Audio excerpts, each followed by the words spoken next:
This is Where We Live on Connecticut Public Radio. I'm Lucy Nalpathanchel, broadcasting remotely. There was a lot of excitement last Friday in New Haven when Vice President Kamala Harris visited the Elm City. How many local students know about another woman pioneer in their home state? Today, Where We Live, we talk about Ella Grasso, who was the nation's first female governor. Ideas may not be the best ideas. Sometimes they need to be refined. Many times they don't need to be discarded. That clip was from the CPTV series The Connecticut Experience. Grasso was elected twice governor of Connecticut, but a cancer diagnosis led her to resign from office in December of 1980. She died shortly thereafter. Coming up, we hear from Lieutenant Governor Susan Bysiweicz, who wrote a book about Grasso. Bysiewicz' career in public service was inspired by the late governor. Now, what do you remember about Ella Grasso? Maybe the blizzard of 1978 stirs up some memories? You can join the conversation, 888-720-9677. That's 888-720-WNPR, or find us on Facebook and Twitter at Where We Live. My first guest joining on Zoom is Jon Purmont, history professor emeritus at Southern Connecticut State University.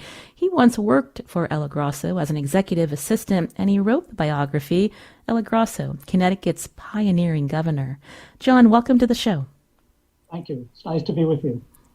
Now, before you tell us about Ella's upbringing, I wanted to hear more about the time that you worked for her. I understand you started in her office in 1979, and you were there for almost 2 years. So what was it like to work for the late governor? Well, every day was a new adventure, as I've said before, and you never knew what was coming. Although we had a schedule, I don't mean that we never knew, but she was a dynamic lady, both personally and as a boss. She was close to people. She had a wonderful way of empathy to extend that feeling toward people. And it was exciting and a great experience. You said she was a dynamic person. So tell me how the public responded to her. I understand you once attended a lunchtime concert with the governor.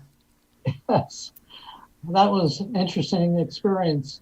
I had brought my lunch that day. I attended the series of concerts that Trinity had, and I never would eat at my desk, but I did that day. I closed the door to her office and mine, and she smelled the tuna fish sandwich I was having. So she said, "Is someone eating? Come here. I want some of that. Can you share your sandwich with me?" I said, "Sure."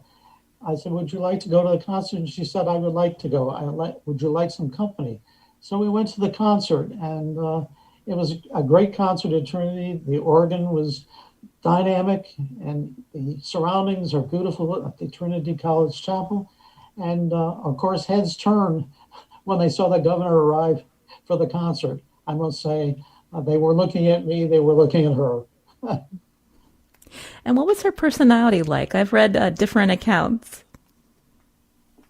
Well, she was always fair. She never expected someone to do something that she wouldn't do for herself. I mean, I was told before I went up to take the job that she was a tough lady to work for. And she was tough in the sense, but she was fair. No woman could succeed and no man could succeed in politics unless they have a tough skin. As Eleanor Roosevelt said, women must develop a skin like a rhinoceros in order to survive in politics. She never lost an election. And so how did she keep that popularity with voters? Well, there are lots of things. She worked very hard at her job. When she went out to campaign, you could see how people really looked up to her and admired her. She kept that close association with women, or with the public, with the voters, from the very first time she ran as a state rep. She had a very successful 4-year run as a state representative. And I recall one thing that she got involved in that says a lot about her popularity. There was a bill in the legislature, this is the 1950s, so you have to remember to put it in the time frame. the dairy farmers wanted the date of pasteurization, which occurred on the the bottle cap, removed because they said it was costly to put that on there. I'm reminded of that every day. When I go out and buy milk, I want to look at the date when it was last date of they can sell it. So she latched onto that issue. They wanted to remove that date, and she said that was unfair to people. And she, before she knew it, she had petitions from thousands of people around the state come into her office. And believe it or not, that issue became a key one in the 1954 Legislative Assembly. And it was an example of the kind of thing that she tapped into that was very popular, and she was the beneficiary of that. They never removed that date on the cap. So she started as a state lawmaker. She then served 12 years as Secretary of the State, then went on to 2 terms in Congress. Take us back to that time period that she was building her career, Jon. And how did men respond to her, and women at the time, as a woman leader? Well, she often said that she never encountered any opposition because she was a woman. I don't doubt what she said is true, but there were probably pockets of opposition to her. But she became a very familiar figure in Connecticut politics. So men felt comfortable with her, and she was competent. And she took her job seriously, and she was admired for lots of things, but I think one of the things that people admired her for, she was a bright lady, very bright. And she had a good relationship with John Bailey, who was state party chairman. He never brought that issue up about a woman, that I can see anyway. He used her for a sounding board, and also Governor Ribicoff, Governor Dempsey. She was a member of the kitchen cabinet, often did writing for them, wrote speeches. Ribicoff, in his memoirs, which are located in his papers at Columbia University, which I reviewed, said he owed a lot, practically everything, to Ella Grasso and what she did for him to see him be a successful governor. So I don't see that as a major issue. And you're mentioning Abraham Ribicoff, also John Dempsey, and then there's also John Bailey. So these are all prominent leaders in the Democratic Party. But she didn't start off as a Democrat, Jon. Tell us about when she made the switch. Well, initially when she enrolled as a voter, she enrolled as a Democrat or as a Republican. And then when she ran for state representative in 1952 in Windsor Locks, that issue was held against her, that she transferred her voter enrollment to a Democrat from a Republican. And it was used against her by her opponent and several Democrats. But she poo-pooed it, and I think part of it was that she had run into Chester Bowles. Believe it or not, in the World War II, she was working as the assistant director of the Office of Manpower Research, and she came across Chester Bowles, and who, of course, later ran for governor as a Democrat in 1948. And I think maybe his earnestness and his desire for the governorship of Connecticut in 1948 may have influenced her a bit to change her affiliation. Her parents were Republicans, and maybe that caused a little discussion over the dinner table. I don't know, but it was not a major issue later on. She was fascinated by politics, and she was a Democrat true and true. You're hearing Jon Purmont here on Where We Live. He's history professor emeritus at Southern Connecticut State University. He once worked for the late Governor Ella Grasso as an executive assistant. He wrote a biography, Ella Grasso, Connecticut's pioneering governor. If you have a question about her time in office, you can join us, 888-720-WNPR, or find us on Facebook and Twitter at Where We Live. So, John, let's talk more about her upbringing. She was the daughter of Italian immigrants. She grew up in Windsor Locks? She grew up in Windsor Locks, a small industrial town. She was a daughter of immigrants, and Windsor Locks is a good microcosm of what Connecticut was like at the turn of the century. She was born in 1919. It was a town made up of immigrants, largely, who worked in factories, manufacturing businesses. She was an only child. Her father and mother were limited in their education and schooling in Italy. They spoke Italian and broken English at the home. So right from the beginning, Ella had this ability to speak Italian as well as English. It's a very nice community. I think it was made up of largely immigrant families. They were Italians and Poles and Irish and Lithuanians, all living on the street or nearby streets. So she, I think, developed a good sense of community from that early education in Windsor Locks. She went to St. Mary's parochial school. She ran into a teacher in the 8th grade by the name of Sister DeChantal, who became her counselor and friend for years, up until her third term as Secretary of State, she was alive. That is, the nun was. And Sister DeChantal used to tell children, you have a special gift, and you should use that gift to improve life and for others. And I think that set well with Ella. It stayed with her for years. She didn't have a lot of friends, playmates. She speaks of one particular who became a priest, later became her confessor. And she had also a admirer she had a great admiration for Dr. Carnelia, Ettore Carnelia, who was a local doctor in Windsor Locks. She admired him for lots of reasons, but one, he was a scholar who went to Loomis, to Harvard as an undergraduate, and Harvard Medical School, all on scholarship. What was interesting is that he had similar background as Ella did. He was a child of immigrants. And she says many, many times he broke barriers. One of them was the racial barrier. That is, he was Italian.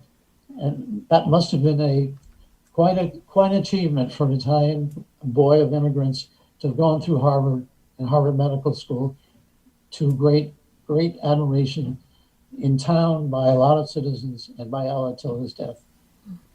She would go on to study at Mount Holyoke College. Is that where her public service really was ignited, John? I think so. She had a very special relationship with the chairman of the Economics and Sociology Department. Amy Hughes was her name. Professor Hughes gets great credit from Ella for not only her activism as a labor activist, and she taught economics and sociology to Ella, but she used her classes as laboratories, you might say. She engaged her students in classwork, but took them out to factories locally and showed what labor was really like in those hot factories that they worked in. Hadley and South Hadley and Holyoke and Springfield, they were manufacturing towns too. And it was Professor Hughes who wanted the students to see what life was really like outside of the classroom. And Ella never forgot those years with Amy Hughes.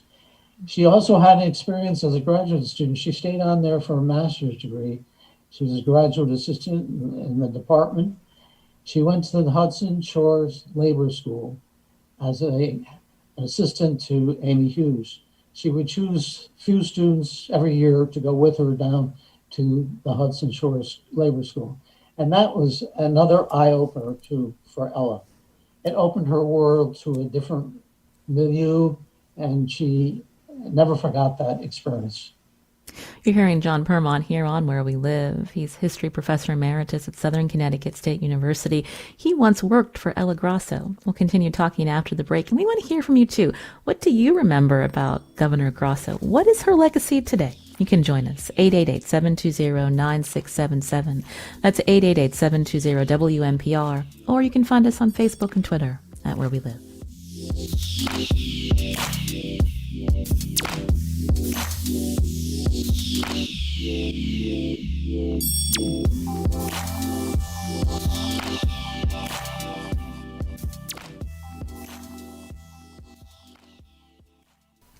This is Where We Live on Connecticut Public Radio. I'm Lucy Nalpathanchel.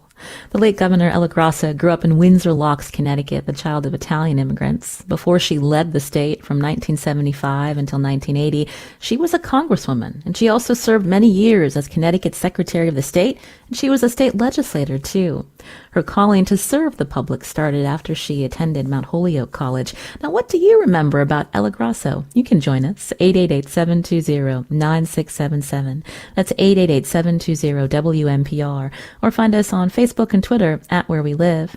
John, before the break, I asked what is Ella Grasso's legacy today. So let's talk through some of the big moments when she was governor. I guess should we mention the blizzard of 78 first? The what in 78? The blizzard of 78. Was that an interesting moment in her time as governor? Well, yes. Storm Larry was the issue then. As you remember, it was a blizzard. It came February 5th, lasted for several days. And she closed the state highways down, which was unheard of in those days, saving many, many lives, enabling the state and the Army. She called on President Carter to dispatch what he could of federal heavy equipment, Army equipment. And they came and opened the highways, but she closed the state down for three days. And that was a major development for Connecticut. Now when we have huge storms, it's a routine. You expect the governor to close the highways down. But in those days, it was the first for Connecticut, and it was the best thing that happened. It saved enormous numbers of lives on the highways, and she got great credit for that. Some people said when I wrote the book, I was around and interviewing people, and somebody told me that saved Ella's reelection. That helped her. She showed leadership beyond expectations, and I can't say that Storm Larry saved her in terms of her reelection. I think she would have won despite it, but it certainly helped her gain admiration and respect and helped her reelection in 78. There's no question. Would you describe her as a centrist back in her day? Again, she was a Democrat, but I understand she was also against abortion. She fought with state employee unions to balance the budget. Describe how she leaned and how these different parties viewed her at the time. Well, I think she was a moderate. She was a fiscal moderate, socially liberal. And her anti-abortion stand was deeply rooted in her religious faith. She said, I have great respect for human life, and it came from her religious faith. But the money was still there for rape and for people to get abortions who were victims of rape and incest. So I can't defend it any other way except that way. You can join our conversation again as we talk about Ella Grasso. The number 888-720-9677. Marilyn's calling in from Canton. Hi, Marilyn. What's your memory of the late governor? Hi. So I used to live in the South End, and my daughter was a toddler. I was a single parent, and we were in one of those Italian restaurants, and we went in, and my daughter ran up to who I later found out was the governor. She ran up to her and climbed up on the seat of the booth and gave her a big hug in a spontaneous way that children do. And the governor looked down at her and gave her a hug back, just like she was her grandmother and they'd known each other forever. And then they had a short conversation, and as my daughter stepped back down from the booth, I realized that was the governor, and I just was so thrilled to think that this was such a user-friendly woman that was my representative. And I just remember thinking, like, that's because she's a woman and she's a kind, good-hearted person, and I'm glad she represents me. Well, thank you for sharing that, Marilyn. Jon, how do you respond to Marilyn's memory of Ella Grasso? She seemed so relatable to just regular people. Yes, that's right. I'm glad to hear Marilyn's account of that day in an Italian restaurant. You know, for years I was a teacher and I taught Connecticut history, and I came to that part of the semester when I talked about Ella. And I had a number of students over the years tell me that when they were young and she was appearing at a parade or some event in town, they went up to her and shook her hand, and they said to me, you know, we didn't want to wash our hands for days afterwards. We were so impressed. So I think that's the way people felt about her. You know, we named her Ella. It was a very familiar person to us growing up, and she was known as simply as Ella, and that conveys a closeness, a personal feeling that people had for her at any age. It's true. Earlier, you talked about her mentors and how she was a mentor and a role model for many Italians and what it meant to see her in this role. But I'm wondering, you know, when you look back at her, again, terms as governor, you know, how did she handle racial justice issues back in her day? Well, I can cite one thing particular that stands out in my mind. She backed the idea of a holiday for Martin Luther King. She was, I don't think she was the first governor, but she may have been one of the early governors to designate a day in January, the 15th, which became a national holiday for Martin Luther King. She also spoke many, many times about the need for housing. That goes back, I think, perhaps I'm reaching this idea over the decades. But, you know, one of the key proposals that Chester Bowles proposed back in 1948-49, when he was governor, 49-50, was the creation of the State Department of Housing, which would fund in communities public housing, particularly aimed for veterans at that point, veterans of World War II, but it's expanded to other groups of people throughout the state. And that may have been something that triggered in her mind. She was always for expanding that program, Department of Housing, State Department of Housing. But she learned that from Chester Bowles back in the 40s, late 40s.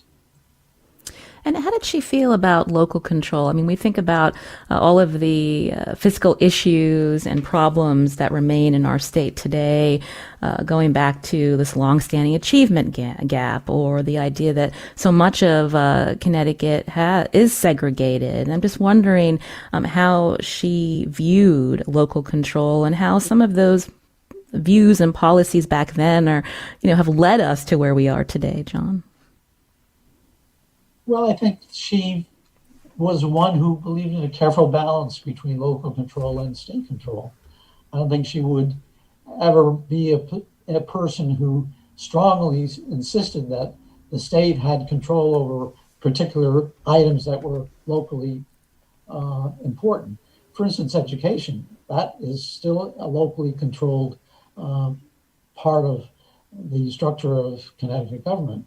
Now, if you're talking about housing, I don't think she was involved in creating a program that would knock down barriers of zoning, but she would, I think, balance it out by proposing and continue to do this State Department of Housing and creating that for senior citizens, as well as for low income and middle income people. I don't know if that answers your question so much, but in her day, it was not so much an issue of local control versus the state control. Often we are reminded with these looming budget deficits in Connecticut for several years now, and it's nowhere, the end is nowhere in sight, Jon, but we hear often how the state pension fund was not adequately funded. And I'm just wondering during her time in office how that was handled. I know that when she became governor, there was some massive deficits that she also had to deal with. She did have massive deficits to deal with. And her position was that she had to raise taxes, sales tax particularly. It went up one year or 2 years in a row to 7%, very high, and never again to see the light of day, we hope. But she definitely opposed the income tax. She gave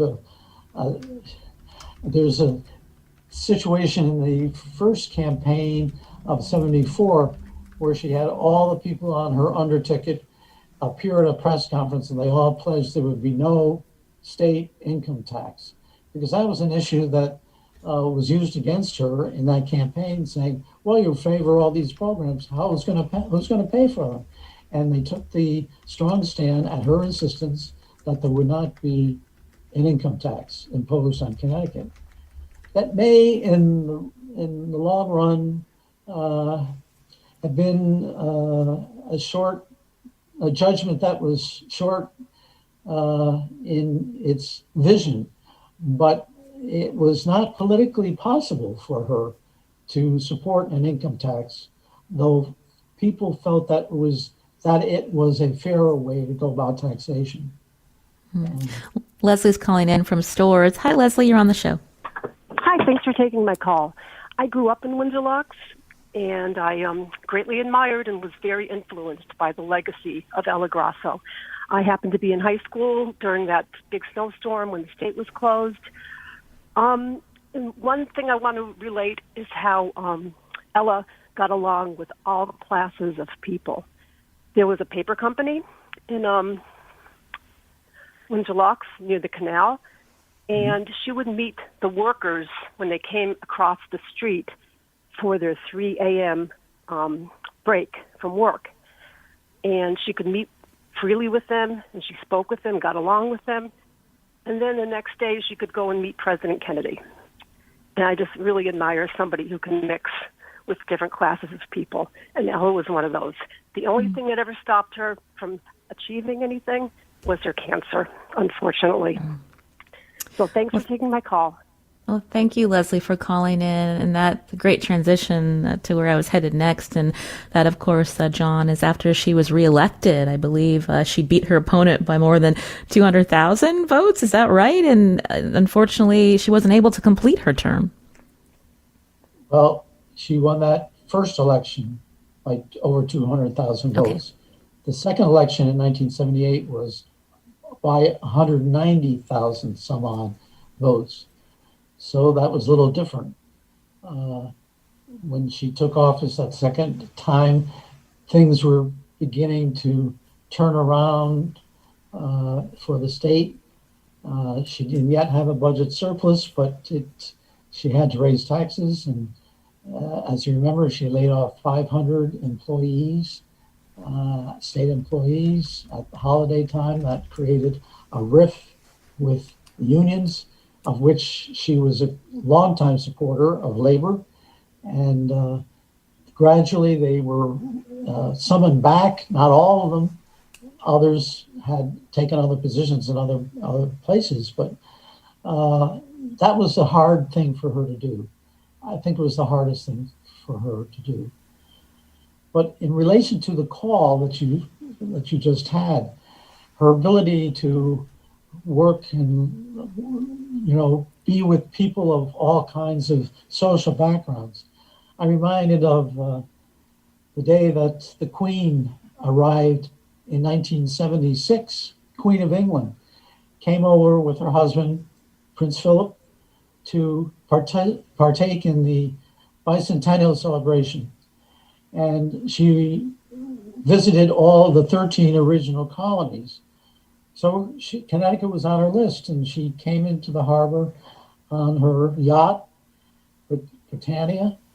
The Queen arrived from there to the dock by a launch.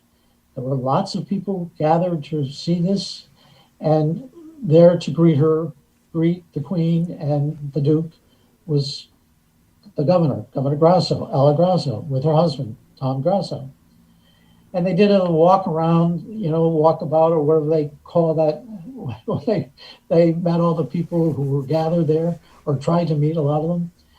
And then they left by car and went to Tweed, New Haven Airport, where the Queen was then going to fly to Massachusetts, to Boston, to visit Massachusetts. So her visit in Connecticut was quite limited in terms of time.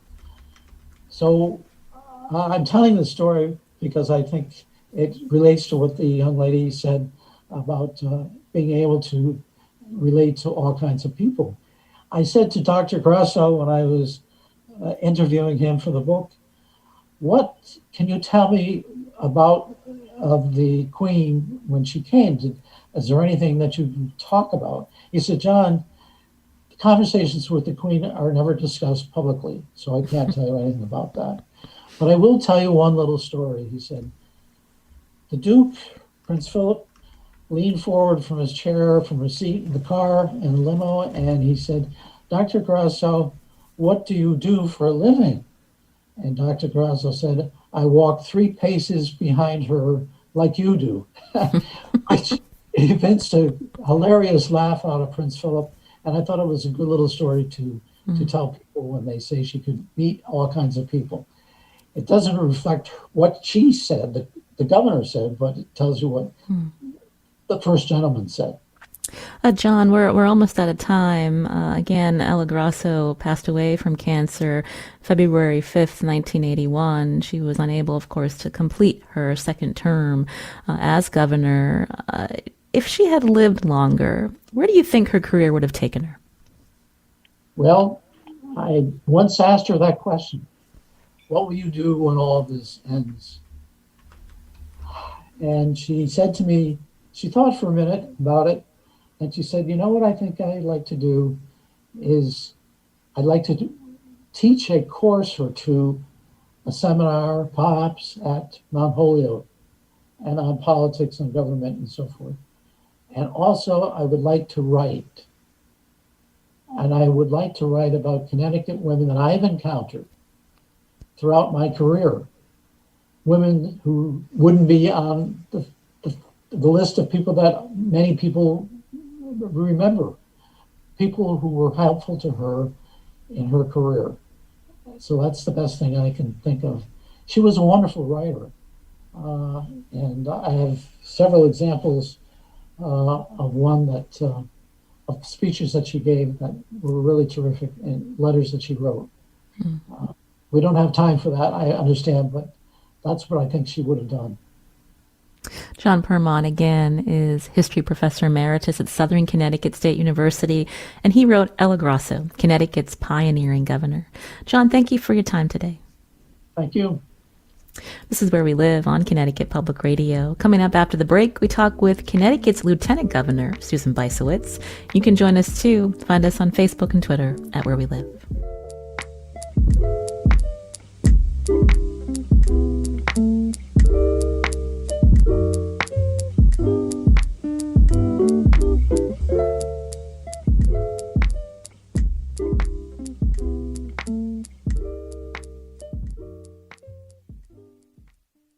This is Where We Live on Connecticut Public Radio. I'm Lucy Nalpathanchel. Joining us now on Zoom is Susan Bysiweicz, Connecticut's Lieutenant Governor. She also wrote a book about the former Governor Ella Grasso. Lieutenant Governor Bysiweicz, welcome to the show. Thanks for having me.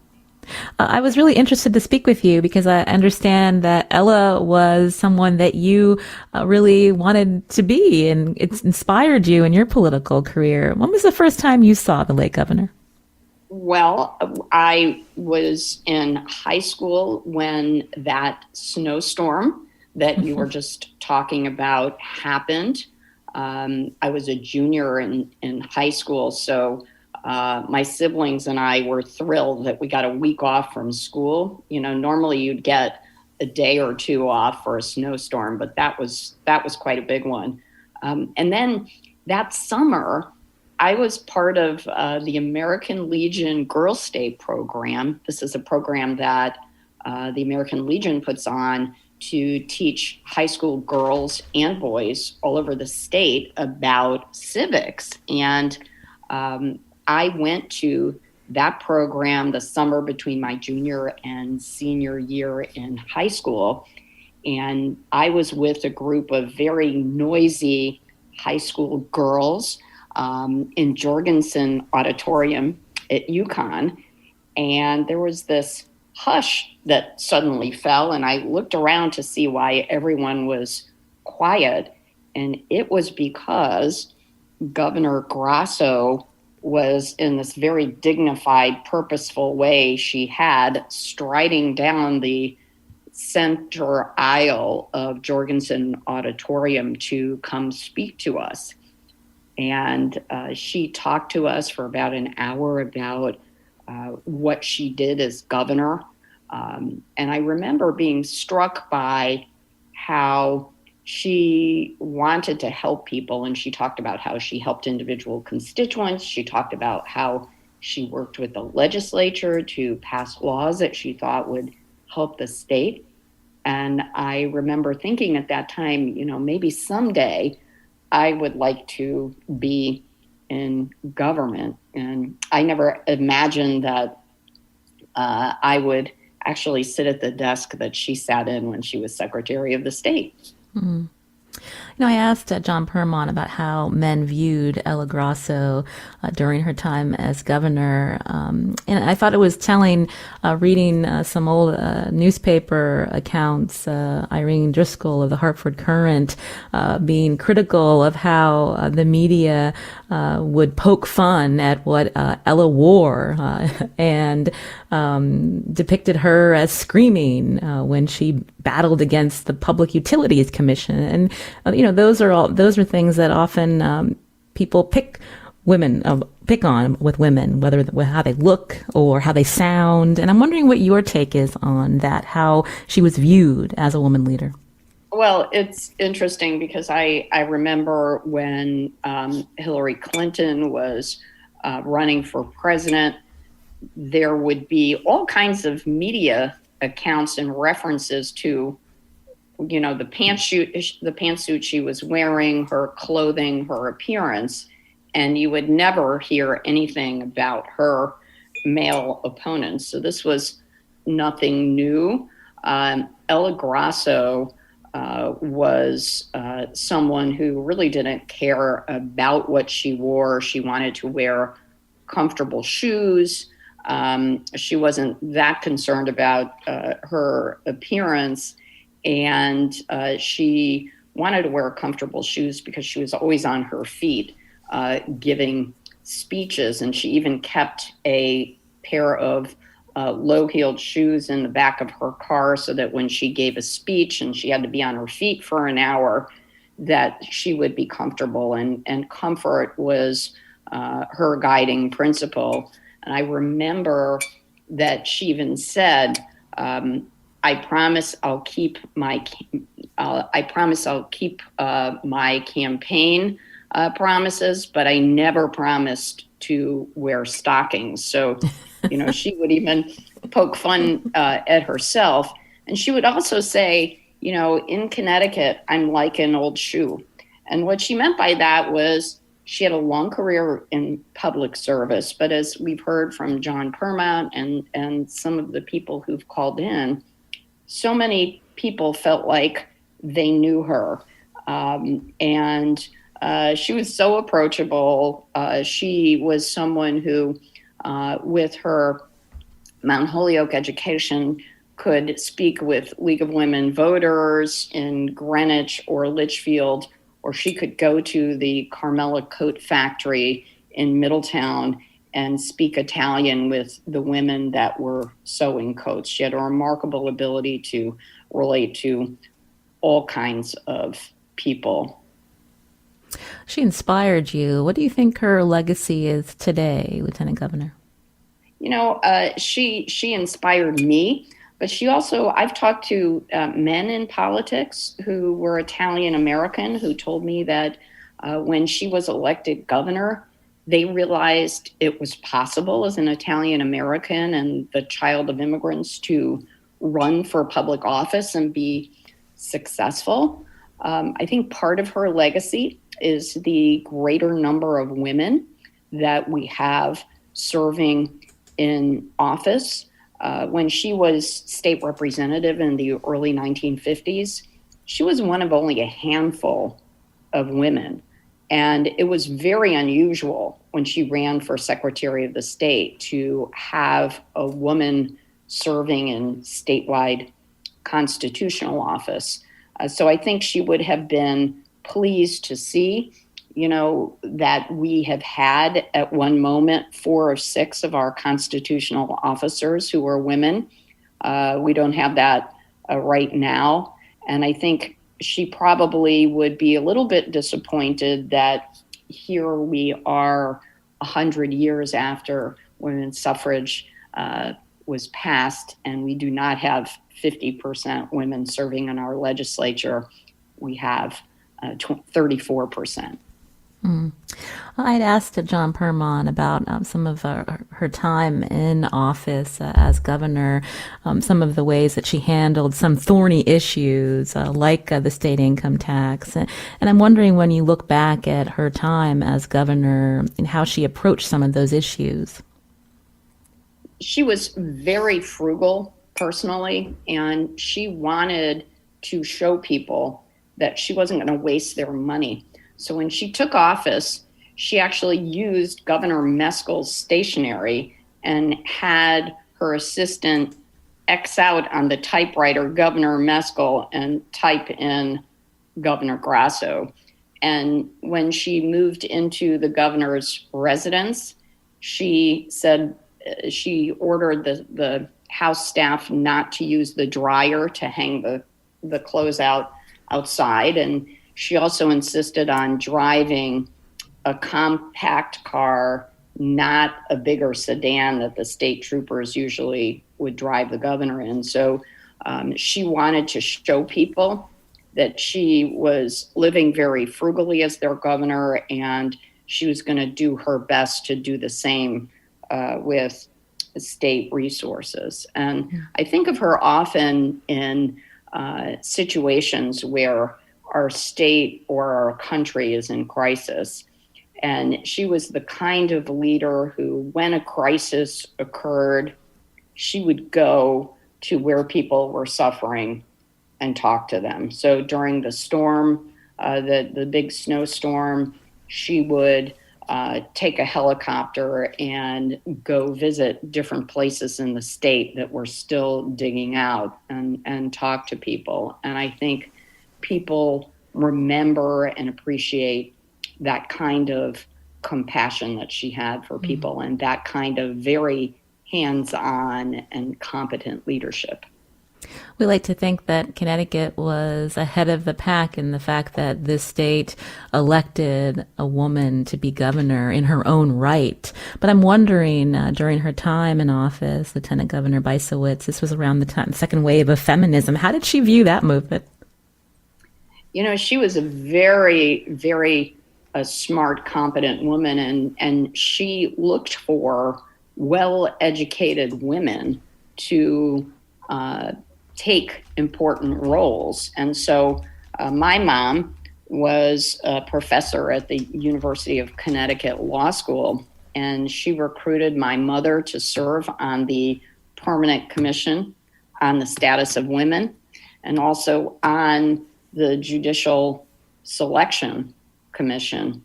She was also someone who recruited Ellen Ash Peters to serve on our Supreme Court. So she really did appreciate the power of smart, competent women and looked for people like Sandra Byloon to serve as labor commissioner. So she wanted as many smart, competent women as she could to be part of her administration and to be on her boards and commissions in our state. Mm-hmm. Again, you've talked about how she really impressed you and inspired you in your career, Lieutenant Governor Bysiweicz. Do you hope to one day run for governor again? We'll see how that goes. We have a lot on our plate right now, just recovering from the pandemic, making sure everyone gets vaccinated, that our small businesses are back on their feet, that our kids are back in school full time. So there's a lot to do before I think about what I'm running for next. And I would say I think our Governor Ned Lamont is doing a fantastic job leading us through this terrible pandemic.